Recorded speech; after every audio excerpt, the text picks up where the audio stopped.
নিরামিষ দিনে গরম ভাতের পাতে যদি এই রকম একটা ভর্তার রেসিপি থাকে তাহলে আর কিছুই লাগে না। নমস্কার বন্ধুরা, রূপার সিম্পল অ্যান্ড ডেইলি লাইফে আবার একটা নতুন পর্বে সবাইকে স্বাগত। আজকের রেসিপি সম্পূর্ণ নিরামিষ কাঁকরোল ভর্তা। কাঁকরোল অনেকেই খেতে পছন্দ করেন না, তবে এভাবে একবার তৈরি করে দেখতে পারেন। ছোট বড় সবাই খুব মজা করে খাবে। পেঁয়াজ রসুন ছাড়াই খুব লোভনীয় হয় এই রেসিপি। তাহলে চলুন কি উপকরণে এতটা লোভনীয় তৈরি করলাম সেটাই দেখে নিই। রেসিপির জন্য এখানে 5 পিস কাঁকরোল আমি নিয়ে নিয়েছি। সবার প্রথমে কাঁকরোলটাকে কেটে নিতে হবে। দুদিকের অংশ এইভাবে কেটে বাদ দিয়ে, অনেকে কাঁকরোলের এই যে গায়ের এই অংশগুলো আপনারা কাটা কাটা থাকে, এগুলোকে চেঁচে অনেকেই পরিষ্কার করে নেন। তবে আমি কাঁকরোল রান্না করলে ওগুলোকে চেঁচে কিন্তু পরিষ্কার করি না। আপনাদের প্রয়োজন হলে এই কাটা কাটা অংশগুলো অবশ্যই চেঁচে পরিষ্কার করে নেবেন। এইভাবে গোল গোল করে সব কাঁকরোলগুলোকে কেটে আমি এখানে একটা বাটিতে জল নিয়ে নিয়েছি। ওই জলের মধ্যে দিয়ে দিচ্ছি। মোটা পাতলা এরকম কোনো ব্যাপার নেই, আপনারা আপনাদের সুবিধা মতো পাতলা হোক মোটা হোক কেটে কিন্তু নিতে পারেন। সম্পূর্ণ কাঁকরোলটা এইভাবে আমি কেটে নিচ্ছি। খুব সহজ একটা রেসিপি বন্ধুরা। কাঁকরোল খেতেও কিন্তু অনেকেই পছন্দ করেন না, কিন্তু এইভাবে তৈরি করে দেবেন, খুব সুস্বাদু হয়। গরম ভাতের পাতে এই রেসিপি থাকলে আর বিশেষ কিচ্ছু লাগবে না, এটা দিয়েই পুরো ভাত খাওয়া হয়ে যাবে। সব কাঁকরোলগুলো এইভাবে জলের মধ্যে দিয়ে এবার খুব ভালো করে 2-3 বার জল পাল্টে পাল্টে কাঁকরোলগুলোকে ধুয়ে নিতে হবে, একদম পরিষ্কার করে। একদম সম্পূর্ণ নিরামিষভাবে আজ কিন্তু আমি রেসিপিটি শেয়ার করব। কাঁকরোল ভর্তা আপনারা খেলেও বেশিরভাগ আপনারা পেঁয়াজ রসুন বা বিভিন্ন রকমের মাছ দিয়ে তৈরি করে খান, তবে নিরামিষ দিনে যদি এই রকম ভর্তার রেসিপি একটা থাকে আর বিশেষ কিন্তু কিছুই প্রয়োজন হবে না, এতটাই লোভনীয় হয়। একদম সহজ পদ্ধতিতে অন্য দিনের মতনই দেখাবো বন্ধুরা, আপনারা সঙ্গে থাকুন, আশা করছি আপনাদের ভালো লাগবে। পরিষ্কার করে কাঁকরোলগুলো ধুয়ে নেবার পর এদিকে আমি গ্যাসে কড়াই বসিয়ে দিয়েছি। কড়াইতে দিয়ে দিচ্ছি একটু 2 চামচের মতো সর্ষের তেল। যে কোনো ভর্তা রেসিপি অবশ্যই সর্ষের তেল দিয়ে করতে হবে। তেলটা বেশ ধোঁয়া ওঠা গরম হয়ে গেলে এইবার কাঁকরোলের টুকরোগুলো তেলের মধ্যে দিয়ে দিতে হবে। সম্পূর্ণ কাঁকরোলটা আমি দিয়ে দিলাম তেলের মধ্যে। এবার নাড়িয়ে চাড়িয়ে বেশ ভালো করে ঢাকা দিয়ে দিয়ে কাঁকরোলগুলো আমি ভেজে নেব। আপনারা এখানে কিন্তু এইভাবে তেলে না ভেজে কাঁকরোলটা নুন হলুদ দিয়ে ভাপিয়ে নিয়েও এই রেসিপি করতে পারেন, তবে ওইভাবে আমি করি না। ওইভাবে করলে যে কাঁকরোলের কাঁচা যে গন্ধটা সেটা ঠিকঠাকভাবে যায় না, আর যে কোনো সবজিরই কাঁচা গন্ধ থাকলে কিন্তু রেসিপি খেতে একদমই ভালো লাগে না। তাড়াতাড়ি যাতে বেশ ভালো করে ভাজা হয় তার জন্য দিয়ে দিচ্ছি নুন, আর তারই সাথে দিয়ে দিচ্ছি অল্প পরিমাণ একটু হলুদের গুঁড়ো। আমার চ্যানেলে এই রকম সহজ সহজ নিত্য নতুন রেসিপিগুলো পেতে যে সকল বন্ধুরা এখনও পর্যন্ত আমার চ্যানেলটি সাবস্ক্রাইব করেননি তাদের কাছে অনুরোধ, প্লিজ বন্ধুরা আমার চ্যানেলটা সাবস্ক্রাইব করে আমার পাশে থাকুন। পাশে থাকা বেল আইকনটা অল করে রাখুন, যাতে প্রত্যেক দিন ভিডিও আপলোডের সাথে সাথে সবার আগে আপনাদের কাছে নোটিফিকেশান পৌঁছে যায়। আর যে সকল বন্ধুরা প্রত্যেক দিন আমাকে ভালোবেসে আমার রেসিপির সাথে জুড়ে আমার রেসিপিগুলো দেখেন তাদেরকে জানাই অসংখ্য ধন্যবাদ, অনেক অনেক ভালোবাসা। সকল বন্ধুদের জন্য রইল অনেক অনেক শুভকামনা। আজকের রেসিপিও ভালো লাগলে প্লিজ বন্ধুরা একটা লাইক করে দেবেন, আর ভিডিও শেষে ছোট্ট একটা কমেন্ট করে জানিয়ে যেতে ভুলবেন না। আপনাদের একটা লাইক আর একটা কমেন্ট কতটা আনন্দিত করে, মানে আনন্দ পাই আমি মুখে বলে আপনাদের বোঝাতে পারবো না। ভীষণ ভালো লাগে আপনাদের কমেন্ট, নতুন নতুন এই রকম ভিডিওগুলো তৈরি করতে আমাকে অনেক অনুপ্রেরণা যোগায়। তাই প্লিজ বন্ধুরা রেসিপি যদি আপনাদের ভালো লাগে একটা লাইক আর ছোট্ট করে একটা কমেন্ট রেখে দিয়ে যাবেন আমার জন্য। আর নতুন বন্ধুরা প্লিজ আমার চ্যানেলটা সাবস্ক্রাইব করে পাশে থাকবেন। আর ফেসবুক পেজ থেকে যারা দেখছেন আমার পেজটা ফলো করার, তাদের কাছেও অনেক অনেক অনুরোধ রইল। এইভাবে ঢেকে ঢেকে কাঁকরোলগুলো কিন্তু ভেজে নিতে হবে। আমি আরও দুবার নাড়িয়ে দিয়ে গেছি বন্ধুরা। দেখুন এইভাবে ঢেকে ঢেকে ভাজলে কি হবে, ভাজাও হবে আর কাঁকরোলগুলো সুন্দর করে সেদ্ধও হয়ে যাবে। কাঁকরোলের ভর্তা আপনারা সবাই করেন আমি জানি, বেশিরভাগ মানুষকেই আমি দেখেছি আমিষভাবে করেন, পেঁয়াজ রসুন এইসব দিয়ে। আমিও করি আমিষভাবে, তবে এখন তো বেশিরভাগ দিনগুলো নিরামিষ যাচ্ছে। আর নিরামিষ দিনগুলোতেই একটু মুখরোচক খাবার দাবার আমাদের বেশি প্রয়োজন হয়, মাছ মাংস যেহেতু থাকে না। এইভাবে আমার মতো করে একদিন নিরামিষ দিনে করে খেয়ে দেখবেন বন্ধুরা, কতটা লোভনীয়, কতটা চমৎকার লাগে গরম ভাতের সাথে। তারপরে কিন্তু অবশ্যই আমাকে জানিয়ে যাবেন। এইভাবে একটু নাড়িয়ে চাড়িয়ে সব কটা কাঁকরোলকে সুন্দর করে ভেজে নিতে হবে, উল্টে পাল্টে। দেখুন নরম হয়ে সিদ্ধ হয়ে যাচ্ছে। চাপা দিয়ে দিয়ে ভাজলে খুব সহজে এইভাবে ভাজাটা হয়ে যাবে।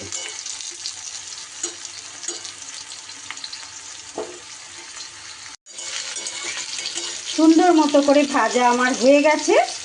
এইবার আমি সমস্ত কাঁকরোলগুলো কড়াই থেকে একটা ছড়ানো থালায় তুলে নেব। তুলে পুরোপুরি ঠান্ডা করে নিতে হবে।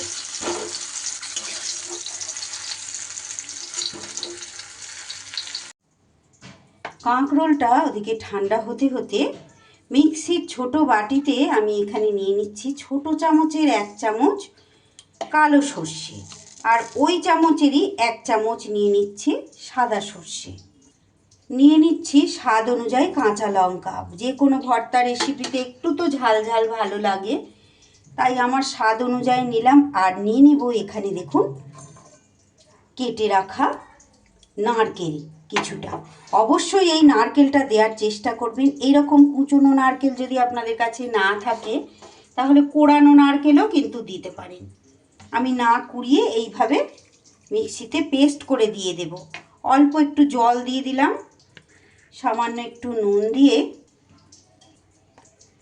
সুন্দর মিহি পেস্ট একটা তৈরি করে নিলাম। এইদিকে দেখুন আমার কাঁকরোলগুলোও কিন্তু ঠান্ডা হয়ে গেছে। এইবার আমি এগুলো হাতের সাহায্যে এইভাবে একটু ম্যাশ করে নেব। আপনারা চাইলে কিন্তু এটা মিক্সিতে পেস্ট করে নিতে পারেন, কিন্তু অত মিহি পেস্ট করলে আমার খেতে ভালো লাগে না, তাই আমি এইভাবে হাত দিয়ে মেখেই নিই। এটা সিদ্ধ হয়ে গেছে, নরম হয়ে গেছে, খুব সহজেই হাত দিয়ে কিন্তু এটা মাখা হয়ে যাবে। আমার মতো করে এই রকমভাবে কাঁকরোলের ভর্তা আপনারা কেউ খেয়েছেন কি না অবশ্যই আমাকে কমেন্ট বক্সে জানাবেন। এটা কিন্তু সম্পূর্ণ আমার নিজস্ব রেসিপি। আমি এইভাবে বিভিন্ন রকমের ভাবে ট্রাই করি, আর ভালো লাগলে সেই রেসিপিগুলো কিন্তু আপনাদের সঙ্গে শেয়ারও করি। আশা করছি আপনাদের ভালো লাগবে অন্য দিনের মতো। সমস্ত কাঁকরোল এইভাবে হাতের সাহায্যে চটকে চটকে মেখে নিতে হবে। কাঁকরোল কিন্তু সুন্দর করে আমার দেখুন এইভাবে ম্যাশ করা হাতের সাহায্যে হয়ে গেছে। অবশ্যই কাঁকরোলগুলো কচি নিতে হবে। আমার আজকের এখানে দানা দানা আছে, যারা দানা খেতে পছন্দ করেন না তারা অবশ্যই মিক্সিতে ঘুরিয়ে নেবেন। কচি কাঁকরোল, দানাগুলোও কিন্তু নরম, তাই আমি কিন্তু এইভাবে ম্যাশ করে নিলাম। এইবার আবারও গ্যাসটা জ্বালিয়ে দিয়েছি আমি। কাঁকরোল ভাজার তেলের মধ্যে আরও 1 চামচ সর্ষের তেল আমি দিয়ে দিলাম। তেলটা গরম হলে এখানে দিয়ে দিচ্ছি আমি 3টে শুকনো লঙ্কা। ঝালটা আবারও বলছি বন্ধুরা, অবশ্যই আপনারা আপনাদের স্বাদ অনুযায়ী দেবেন। আমি যেহেতু ওখানে কাঁচা লঙ্কা ব্যবহার করেছি, তবে 3টে শুকনো লঙ্কা আমি দেব না, 2টো দেব আর একটা গার্নিশিংয়ের জন্য রেখে দেব। বন্ধুরা, শুকনো লঙ্কাটা এইভাবে লাল লাল করে ভেজে তুলে নেব।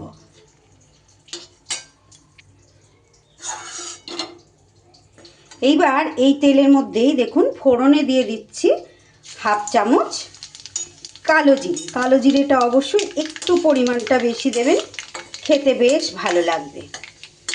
ফোড়নটা থেকে সুন্দর গন্ধ বেরিয়ে গেলে এইবার মিক্সিতে যে মশলাটা করলাম, নারকেল আর সর্ষে কাঁচা লঙ্কা, সেইটা দিয়ে দিলাম। মিক্সির বাটিটা ধুয়ে খুব সামান্য পরিমাণ একটু জল এখানে আমি অ্যাড করে দিলাম।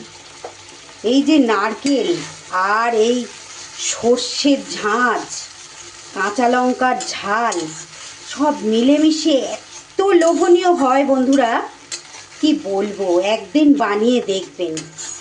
নিরামিষ দিনে এইটা দিয়েই ভাত খেয়ে উঠে যাবে সবাই, আর বারবার এটা বানাতে আপনাকে অনুরোধ করবে। খুব সুন্দর করে এবার একটু এটা ভাজা ভাজা করে নেব। আর এর মধ্যে দিয়ে দিচ্ছি দেখুন একটু হলুদের গুঁড়ো, আর কালারের জন্য একটু আমি সামান্য কাশ্মীরি লঙ্কার গুঁড়ো এখানে অ্যাড করলাম। একটু লাল লাল দেখতে হবে, ভালো লাগবে তাই। এটা একদম অপশনাল, আপনারা না চাইলে এটা স্কিপ করে দেবেন।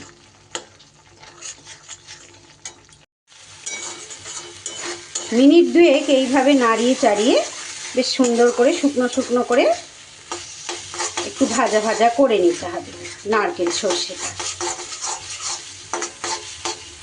এইবার ম্যাশ করে রাখা কাঁকরোলটা দিয়ে দিলাম। এইবার এই কাঁকরোলের ওপরেই দিয়ে দিচ্ছি দুটো শুকনো লঙ্কা ভাজাটা যে মেখে মুলে রেখেছিলাম সেটা দিয়ে দিলাম। দিয়ে দেব সামান্য পরিমাণ একটু চিনির দানা। যে কোনো ভর্তা রেসিপিতে একটু মিষ্টি দিতে হয়, আপনারা অপছন্দ করলে ওটাও স্কিপ করে দেবেন। আর দিয়ে দিলাম সামান্য একটু নুন।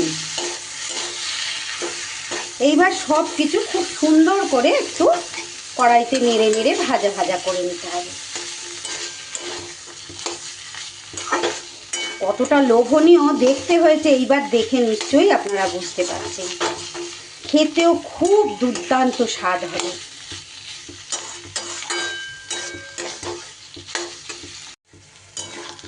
মিনিট দুয়েক এইভাবে খুব সুন্দর করে আমি ভাজা ভাজা করে নিয়েছি।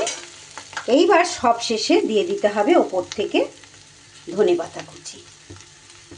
ব্যাস, আমার নিরামিষ কাঁকরোল ভর্তা একদম রেডি হয়ে গেল। ধনেপাতাটা একটু মিশিয়ে দিলেই